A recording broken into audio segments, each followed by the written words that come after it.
जोशी हैं और आज इस वीडियो से हम लोग हमारी इन 27 नक्षत्रों में से अगले नक्षत्र पे अपनी चर्चा शुरू करने वाले हैं। आज इस नक्षत्र पे हम लोग बात करने वाले हैं वह है सतभिषा नक्षत्र और ये हमारी इस नक्षत्र पे पहली इंट्रोडक्शन वीडियो है जिसमें मैं आप लोगों को इस नक्षत्र का क्षेत्र, इसकी शक्ति, इसका स्वभाव शॉर्ट में बताऊंगा, इस पे निवास करने वाले देवता के बारे में भी बताऊंगा और आने वाली वीडियोस में हम लोग इस नक्षत्र की और गहराई में उतरेंगे। और अगर आप मेरे इस चैनल में पहली बार आए हैं, नक्षत्र की इस प्लेलिस्ट पे आपकी पहली वीडियो है, तो अभी तक हम लोगों ने नक्षत्रों का क्या महत्व पढ़ा है पुरानी वीडियोस में, मैं आप लोगों को शॉर्ट में बता देता हूँ। देखिए दोस्तों, जब भी हम लोग बात करते हैं ज्योतिष विज्ञान में किसी भी तरीके के विश्लेषण में गहराई प्राप्त करने की, चाहे आपको किसी व्यक्ति विशेष की पर्सनालिटी समझनी है एकदम कोर से, बहुत ही सूक्ष्म स्तर पे, बहुत ही डिटेल से, या फिर आपको गोचर करते ग्रहों के माध्यम से किसी के लिए भविष्य का अध्ययन करना है, आप ये दोनों ही चीज़ें सटीकता से नहीं कर सकते अगर आपने अपने विश्लेषण को सिर्फ 12 राशियों तक सीमित रखा है, क्योंकि हर एक राशि के पीछे 3 विभिन्न नक्षत्रों की ऊर्जा होती है। आप ये देख लीजिए कि जब हम लोग बात करते हैं फास्टेस्ट मूविंग प्लैनेट चंद्र की, चंद्र भी एक राशि में मिनिमम 2.5 दिन रहते हैं। अब आप सोचिए कि अगर आपको इन गोचर करते ग्रहों का आपकी लाइफ में प्रभाव डेली बेसिस में समझना है, घंटों के बेसिस में समझना है, तो ये चीज़ें आप सटीकता से नहीं कर सकते, आपके विश्लेषण में गहराई नहीं होगी अगर वो सिर्फ 12 राशियों तक सीमित होगा। तो पहला फायदा मैंने आप लोगों को बता दिया कि आपके एनालिसिस को डेप्थ मिलेगी, गहराई मिलेगी। दूसरा फायदा होता है किसी भी तरीके की 2 लोगों के बीच विवाह की कंपैटिबिलिटी देखनी है, बिजनेस की पार्टनरशिप की कंपैटिबिलिटी देखनी है, या फिर आप लोगों को मुहूर्त निकालना है, कोई कार्य करने के लिए कौन सा समय उचित है जब आपको नक्षत्रों की ऊर्जा का, ग्रहों की ऊर्जा का, दैविकता का पूरा सपोर्ट मिलेगा। तो ये सारी चीज़ें हम लोग नक्षत्रों के अध्ययन से, इनके यूज से ही करते हैं। तो ये हो गया दोस्तों नक्षत्रों का महत्व जो अभी तक मैं आप लोगों को पुरानी वीडियोस में समझाता आ रहा हूँ। आज हम लोग जिस नक्षत्र के बारे में बात करने वाले हैं दोस्तों, ये थोड़ा सा डिस्टिंक्टिव नक्षत्र है और थोड़ा सा मिसअंडरस्टूड नक्षत्र है, क्योंकि जब भी हम लोग राहु की बात आती है, राहु की एनर्जीज की बात आती है, लोग थोड़ा सा नेगेटिव हो जाते हैं। पर मैं बहुत बार बोल चुका हूँ, जब भी हम लोग बात करते हैं पॉपुलैरिटी की, आपके धन प्राप्ति की, तो उसमें जितना सामर्थ्य राहु के अंदर देने का है वो और किसी ग्रह के अंदर नहीं है। वो बात अलग है कि आदमी को जितना मर्जी मिल जाए पर संतुष्टि फिर भी नहीं होती, थोड़ा और मिल जाता, थोड़ा और मिल जाता, ये राहु का स्वभाव है। बृहस्पति चाहे कम भी देंगे पर इंसान उसमें संतुष्ट होगा, जो कि सबसे ज़्यादा इंपॉर्टेंट है। तो ठीक है दोस्तों, मैं ये इसलिए बोल रहा था क्योंकि इस नक्षत्र का जो स्वामित्व है वो राहु ग्रह के पास है, तो सही समय आने पे इंडेक्स में आज का जो शेड्यूल है उसमें मैं आपको इसके बारे में भी बताऊंगा। पर हम लोग स्टेप बाय स्टेप अप्रोच लेते हैं। जो पहली चीज़ है वो है ज़ोडिक स्पेस की। देखिए, जब हम लोग ज़ोडिक स्पेस की बात करते हैं तो इस नक्षत्र का क्षेत्र है कुंभ राशि के अंदर 6 डिग्री 40 मिनट से लेके 20 डिग्री। तो 6 डिग्री 40 मिनट से लेके 20 डिग्री तक का जो क्षेत्र है वो है पूरी तरीके से समर्पित इस सतभिषा नक्षत्र को। अगर हमें इसका एस्ट्रोनॉमी का सिंक समझना हो, मॉडर्न साइंस है, खगोल विज्ञान इसको किस तरीके से दिखती है आकाश में, तो देखिए जब इसकी कॉन्स्टिट्यूटिंग स्टार्स की बात आती है तो ये नक्षत्र की तो एक कैटेगरी डिफरेंट है, एक लीग अपार्ट जिसको बोलते हैं। क्यों? क्योंकि अभी तक मैंने आपको जितने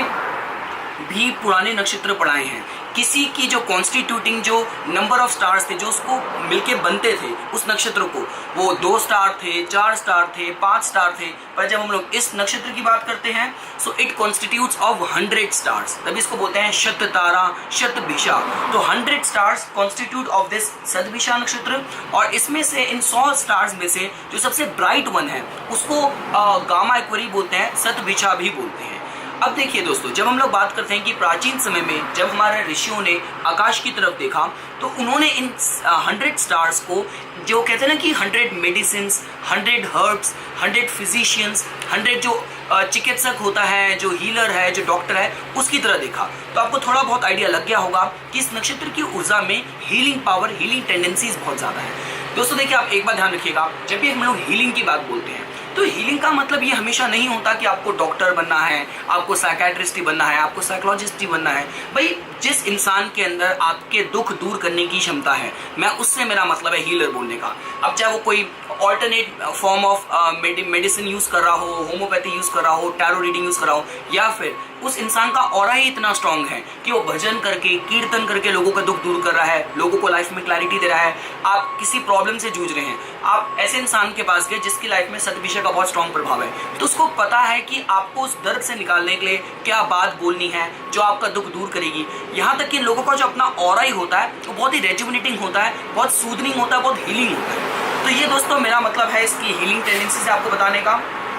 बाकी जब हम लोग बात करते हैं इसकी प्लैनेटरी रूलरशिप, तो जैसा कि मैंने आप लोगों को बताया, इसका स्वामित्व जाता है राहु ग्रह के पास। तब आप ये देखिए कि राहु की जो पीक की जो ऊर्जा है वो इस नक्षत्र में व्यक्त हो रही है। अब जब हम लोग राहु की बात करते हैं दोस्तों, देखिए राहु की डुअल साइड है। एक राहु की पॉजिटिव साइड है जो किसी को बहुत इंटेलिजेंट बनाती है, बहुत बिजनेस माइंडेड अप्रोच देती है, बहुत अपॉर्चुनिटिस्टिक बनाती है कि किस तरीके से मौका प्रस्त जिसको हम बोलते हैं, और पॉपुलैरिटी, यश, कीर्ति तो राहु के पास है ही देने का सामर्थ्य है। और जब हम लोग स्पेशली दोस्तों देखिए, जब हम इंटेलिजेंस की बात करते हैं तो मैंने आप लोगों को बहुत बार बोला है कि बुध की इंटेलिजेंस अलग लेवल की होती है, राहु की इंट्यूटिव इंटेलिजेंस होती है, जिसका आप कोई सोर्स, कोई रीजन नहीं आप दे सकते, पर हाँ आपको बात पता है। जब हम लोग बात करते हैं इसकी नेगेटिव साइड, तो जितनी भी एडिक्टिव टेंडेंसीज होती हैं, जो लोग जुए में बहुत ज़्यादा पड़ जाते हैं, बहुत ज़्यादा शराबखोरी में पड़ जाते हैं, वो भी राहु देता है। जो लोगों के अंदर हमेशा कन्फ्यूजन की स्थिति रहती है, मेंटल एंजाइटी, अनचाहा भय, वो भी राहु देता है। तो पॉजिटिव या नेगेटिव अगर आप बात करें, राहु के अंदर दोनों सामर्थ्य है, और जो भी ऊर्जा जो व्यक्त होनी होगी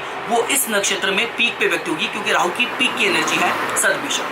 तो दोस्तों हम लोगों ने पढ़ लिया कि इसका प्लैनेटरी रूलरशिप क्या, राहु के पास। अगर हम लोग इसकी शक्ति की बात करते हैं तो इसकी शक्ति है भेषजात शक्ति, जिसका मतलब होता है power to heal, power to rejuvenate. अब देखिए दोस्तों, जब हम इसकी इंडिकेशन की बात भी करते हैं तो इसको एज अ व्हीलिंग स्टार की तरह देखा जाता है। व्हील मतलब पर्दा, जो चीज़ छुपी हुई हो। तो देखिए जब हम लोग व्हीलिंग की बात करते हैं, हिडननेस की बात करते हैं, तो वो सारा सामर्थ्य इस नक्षत्र की ऊर्जा के अंदर बहुत ज़्यादा है कि जो लोगों के लाइफ में बहुत सीक्रेसी होती है, जिन लोगों की लाइफ का कुछ पार्ट हमेशा हिडन रहता है, बहुत मिस्टीरियस रहता है, बहुत इजोट्रिक रहता है, रहस्यमय रहता है, तो आप कुछ इस तरीके से देख सकते हैं। तो इसका इंडिकेशन दोस्तों, इसको व्हीलिंग स्टार की तरह भी देखा जाता है। अगर हमें समझना हो इसके नाम से आप लोगों को क्या पता चलता है, तो जैसा कि मैंने आप लोगों को बताया, सतभिषा, जिसको अपने में ही 100 स्टार्स बोलते हैं, 100 डॉक्टर्स बोलते हैं, 100 फिजिशियंस बोलते हैं, 100 हर्ब्स का नाम लिया जाता है, और शत तारा भी एक इसका ऑल्टरनेटिव नेम है, जिससे भी आपको इसके बारे में पता चलेगा।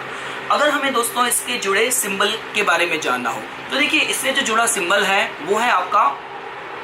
जो हम लोग बोलते हैं ना, एन एम्प्टी सर्कल। अब देखिए जब हम एम्प्टी सर्कल की बात बोलते हैं, उससे आप लोगों को क्या पता चलता है, जैसे मैंने आप लोगों को बताया कि देखिए अगर आपको इस नक्षत्र की ऊर्जा, इनका नेचर समझना हो, तो थोड़ा अगर पॉजिटिव साइड की बात की जाए तो लोग हाईली इंटेलिजेंट होते हैं, जीनियस होते हैं, एकदम साइंटिफिक इनकी अप्रोच होती है। पर जब इसकी नेगेटिव साइड काम कर रही हो, तो जो लोग होते हैं कि अपनी लाइफ में बहुत अकेलापन महसूस करते हैं, लाइफ में बहुत डिप्रेशन से गुजर रहे हैं, बहुत निराशावादी होकर चल रहे हैं, अपने जीवन को बिता रहे हैं, या फिर सेल्फ लोथिंग, बार बार अपने में कमी देख रहे हैं, तो वो एम्प्टीनेस आप इससे जोड़ सकते देख सकते हैं। साथ ही साथ देखिए आप एक एम्प्टी सर्कल को आप इस तरीके से भी देख सकते हैं कि जैसे हम लोग बोलते हैं ना कि एक बाउंड्री जो आपको, आपका जो अच्छा है, जो प्रोटेक्टिंग साइड है, उससे आपको जोड़ रहा है कि उस खतरे से जो किस बाउंड्री के बाहर है। तो मैं अगर आपको बहुत छोटा सा एग्जांपल भी दूं रामायण से, तो रामायण का वो प्रसंग आप लोगों को पता होगा कि जब भगवान श्री राम एक हिरण का पीछा करने के लिए गए थे, जो कि एक प्रॉपर प्लॉट था रावण का बनाया हुआ, पर जब उनके पीछे गए थे उस हिरण को पकड़ने के लिए, तो उन्होंने अपने भ्राता को, अपने भाई को, लक्ष्मण को जिम्मेदारी दी थी कि वो माता सीता की देखभाल करेंगे, रक्षा करेंगे उनकी एब्सेंस में। पर जब लक्ष्मण को भी जाना पड़ा भगवान श्री राम के पीछे, तो उन्होंने उस हट के अराउंड एक लक्ष्मण रेखा, एक सर्कुलर बाउंड्री बना दी थी, जो कि इसका कारक थी कि माता सीता चाहे दैत्यों से, राक्षसों से, या जंगल के जो हिंसक पशु हैं उनसे उनकी रक्षा हो सके। तो आप इस तरीके से बात कर सकते हैं कि एक प्रोटेक्टिंग बाउंड्री जो आपको बचाती है बाहर के खतरे से, बाहर की किसी भी तरीके की इल इफेक्ट से, तो वो सामर्थ्य भी इससे जुड़े एक एम्प्टी सर्कल से आप जोड़ के देख सकते हैं। इसको तो दोस्तों यहाँ तक भी बोला जाता है star of the royal king, royal patronage. तो हमें ये भी पता चलता है कि जो रॉयल्टी की बात की जाए, जो अच्छा धन सामर्थ्य अगर अटेन करने की बात हो, तो उसके भी कहीं ना कहीं जो सामर्थ्य है वो इस नक्षत्र की ऊर्जा के अंदर है। अब अगर हमें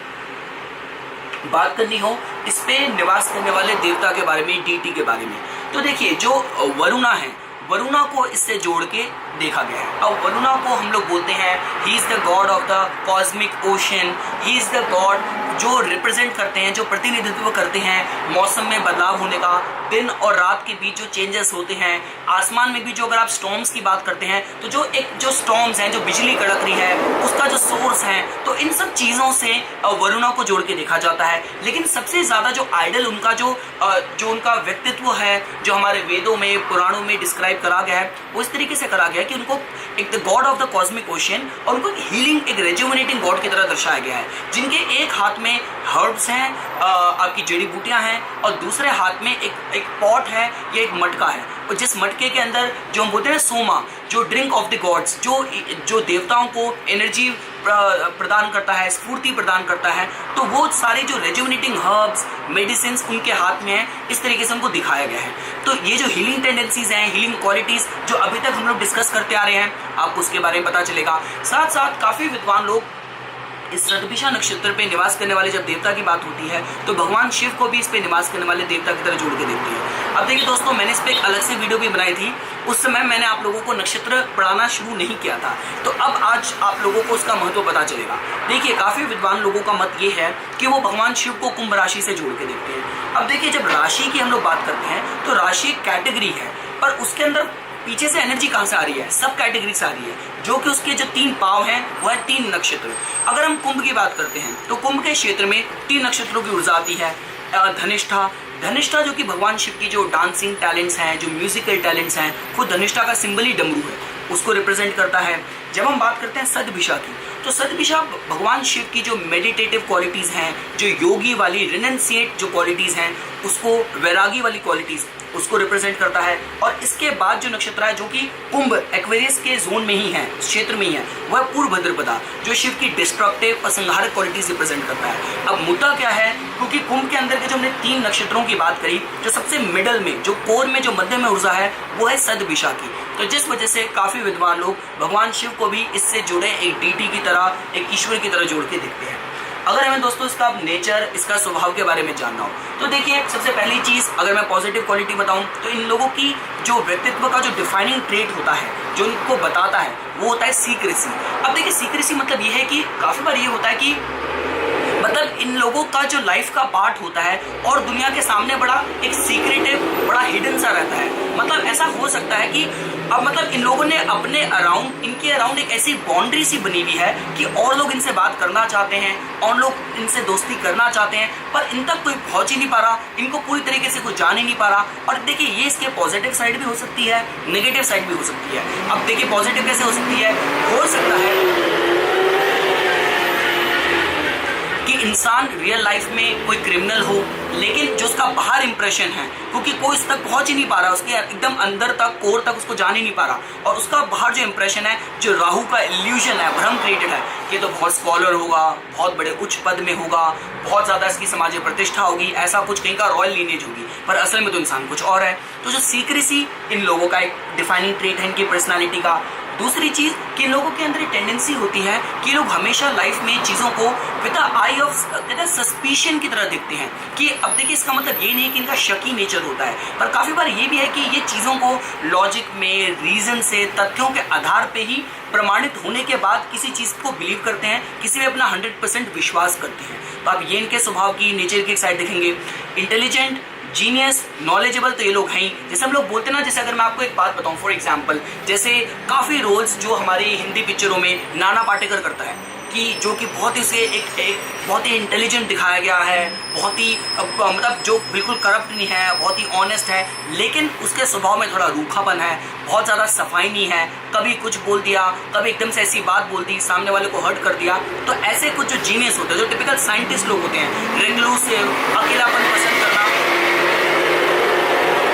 इन लोगों के अंदर ये टेंडेंसी भी होती है कि अगर ये चाहे अपने परिवार में, अपने यारी दोस्ती में, रिश्तेदारी में जितना मर्जी घुल मिल के रहें, पर कहीं ना कहीं इनको एक अपना पर्सनल स्पेस चाहिए कि हाँ, जहाँ पे कोई इनको बॉदर ना करे। इनके एक personal space, personal freedom, personal life की बात की जाए तो वो लोगों के बहुत मैटर करती है। और अगर हम लोग इनकी नेगेटिव साइड बात करें इस सतभिषा की ऊर्जा की, तो पहली चीज़, क्योंकि राहु की पीक की ऊर्जा है दोस्तों, तो जैसा कि मैंने आप लोगों को बताया, एडिक्टिव टेंडेंसीज हो सकती हैं। किसी भी तरीके का शराब है, किसी तरीके का जुआ, ड्रग्स, इसकी तरफ सबसे ज़्यादा संभावनाएं रहती हैं। दूसरी चीज़, अगर सुसाइडल टेंडेंसीज की बात भी की जाए, डिप्रेशन की बात की जाए, तो वो सारी संभावनाएं भी इन लोगों के अंदर रहती है। नेगेटिविटी, डिप्रेशन, पेसिमिज्म, इसके साथ भी रह सकते हैं। और जैसा कि मैंने आप लोगों को बताया कि हो सकता है कि इनके नेचर में और एक वही चीज़ है जो उनकी सक्सेस में, सफलता में आड़े हाथ आती है। क्योंकि चाहे ये लोग नॉलेजेबल जितने मर्जी भी हों, पर जो सफाई ना होना नेचर में, नेचर थोड़ा सा रफ होना, थोड़ा सा रॉ होना। अब सपोज कीजिए आपका कोई सदभिषा का नेटिव दोस्त है आपका, आपने उसके साथ अपने सारे सीक्रेट शेयर कर रखे हैं, एकदम से उसको कोई बात ऑफेंड हुई, कोई बात बुरी लगी, और उसने आपके सारे दोस्त बैठे थे, पूरा परिवार साथ बैठा था, डाइनिंग टेबल पे सब लंच कर रहे थे, और एकदम से उसे तपाक करके ऐसी ऐसी बातें बोल दी जो उसको बोलनी ही नहीं चाहिए थी, जो कि शायद दोबारा कवर अप ही ना हो पाए, क्योंकि अब सारी जो इमेज का जो मटिया मेट होना था वो हो गया। तो इस तरीके से इसकी पॉजिटिव और नेगेटिव साइड दोस्तों आप लोग देख सकते हैं। और जैसा कि मैं आप लोगों को बताया, जब हीलिंग की बात करते हैं तो इन लोगों के अंदर ये टेंडेंसी डेवलप करने की, शायद लाइफ इनको ऐसी स्थितियों से गुजारती है, कितने इतने मेंटल टर्मोइल, इतने मेंटल एंगस, इतने परेशानियों से गुजरते हैं कि सारी तरीके के जो ऑल्टरनेटिव रेमेडी हो सकती है, सॉल्यूशन होता है, उसकी खोज में जाते हैं, और ultimately at the end of the day खुद एक बहुत अच्छे कंसल्टेंट, सलाहकार या हीलर बन जाते हैं जो और लोगों का मार्गदर्शन कर सके। तो ये कुछ बातें थी दोस्तों, ये सिर्फ एक पहली इंट्रोडक्शन वीडियो थी सदभिषा नक्षत्र में, जिसमें मैं आप लोगों को शॉर्ट में इस नक्षत्र की ऊर्जा समझाना चाहता था। आने वाले वीडियोस में हम लोग इस नक्षत्र की और गहराई में उतरेंगे। तो इसी तरीके की वीडियोस की समय समय पे अपडेट प्राप्त करने के लिए कृपया करके मेरा यूट्यूब चैनल सब्सक्राइब कीजिए और मेरा फेसबुक पेज लाइक कीजिए।